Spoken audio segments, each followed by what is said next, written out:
आपल्या देशात विचित्र लोकांची काहीच कमतरता नाही। लोक अशा गोष्टी करतात की जे पाहून अवाक व्हायला होतं। आता हेच प्रकरण पहा ना। एका महिलेने अर्जंट पार्सल पोहोचवण्यासाठी रॅपिडो डिलिव्हरी पोर्टल सेवेची मदत घेतली।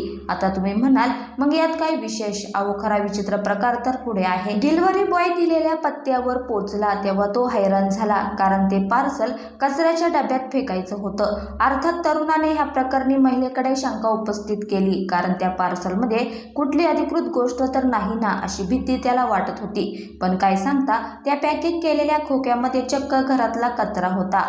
थोडक्यात सांगायचं झालं तर महिलेने कचरा फेकण्यासाठी पोर्टल सेवेची मदत घेतली होती। ही पोस्ट एक्सवर शेअर करण्यात आली आहे। या प्रकरणातील गंमत म्हणजे डिलिव्हरी बॉयने ते पार्सल अत्यंत काळजीपूर्वक ठरलेल्या लोकेशनवर पोहोचवलं आणि तिथे पोहोचल्यावर त्याला समजलं की पार्सलमध्ये कचरा भरलाय। अर्थात महिलेने ऑनलाईन पेमेंट आधीच केलं होतं, त्यामुळे पैशाच्या बाबतीत त्याची कुठलीही फसवणूक झाली नाही। पण लोक कचरा फेकण्यासाठी सुद्धा पोर्टल सेवेची मदत घेत आहे हे पाहून अवाक व्हाल।